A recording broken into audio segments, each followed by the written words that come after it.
Hello, Phil Swann here again with another quick episode of Together, looking at well-being, good mental health, and the Christian hope. Well, here we are, into Christmas week, and conscious that this week can be quite a challenge for us in different ways, and we trust at the same time there'll be some good things.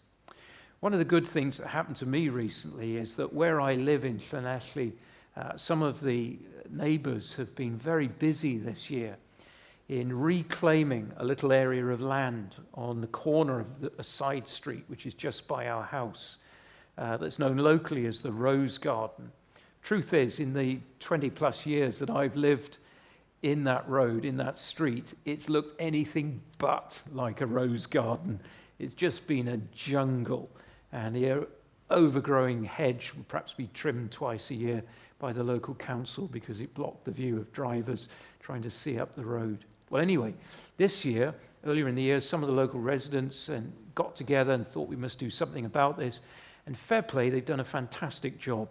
They've cleaned it up and transformed it, really. And last Thursday evening, they had a wonderful time where they invited a couple of choirs down from the town, and they had mince pies and mulled wine, and they just gave an invite to the local community to come and to meet one another and to sing the carols. And I thoroughly enjoyed being there, socially distanced, all the rest of it, seeing faces that I've seen for years passing in the street, but being able to say hello and get to know them a bit better.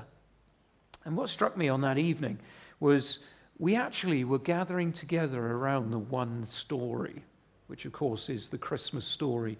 As I listened to the various carols that were being sung, they took me, obviously, as a Christian, to the heart of the Christmas message. At the same time, I recognize there are many people there who aren't Christians, and it's just a kind of nice thing to do. But they too were benefiting. And they were benefiting, I think, in those moments from a growing sense of shared community, coming together, sharing identity, finding themselves in a context where all of a sudden I'm with a group of people who are all basically focused on doing the same thing, which is having a lovely time, singing some carols. I'm part of the people who also get it. I think that brings a sense of security, and actually in those brief moments, almost a way of understanding the world. Maybe for some of the people who were there, and there were a lot, there was probably about 200 people there. There were some saying, I'm no longer Mrs. So-and-so who lives at number 22, or I'm no longer just a person in the street, but I'm part of this little community. There was a real strong feeling of that. Community is important. As the English poet John Donne wrote, no man is an island, entire of himself. Every man is a piece of a continent, a part of the main. The idea that we've been designed for relationship. And we really can feel that at Christmas time, particularly if you live on your own or your problems and your struggles are such that you are isolated by them because, well, nobody really understands.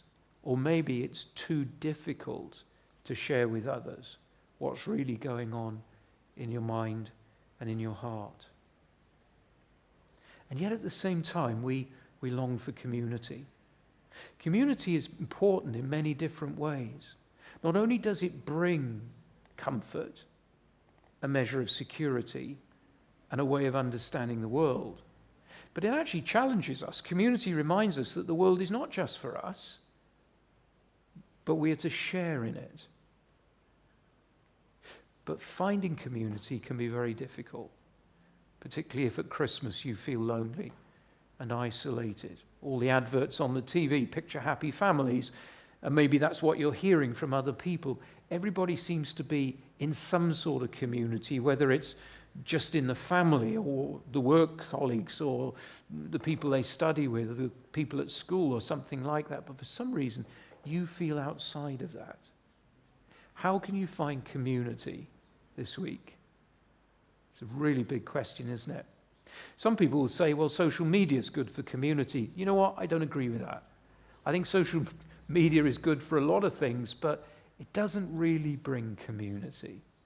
No matter how good a community Facebook page is, or a little chat group on WhatsApp, it's not real community. How do you find community? Well, I think you've got to be patient. It's not all going to come this week. It's something you've got to be willing to work at. And you've got to put yourself out there a bit to get to know people. Now that can be really hard, can't it?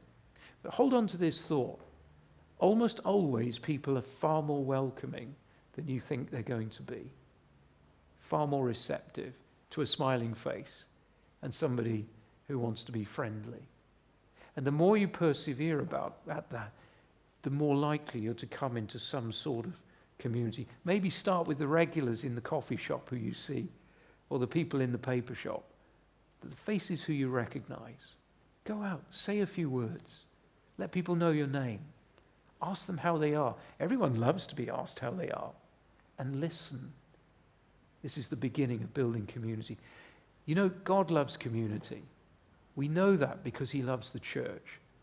And the church ultimately is the community. It's a community of people who've come to believe ultimately to the same conclusion that Jesus Christ is the Son of God, that he has come into our world. As that baby laid in a manger, that would be an extraordinary thing for us in our 21st century ears, just for any baby, but this baby is the God-man, which makes that extraordinary news through every generation.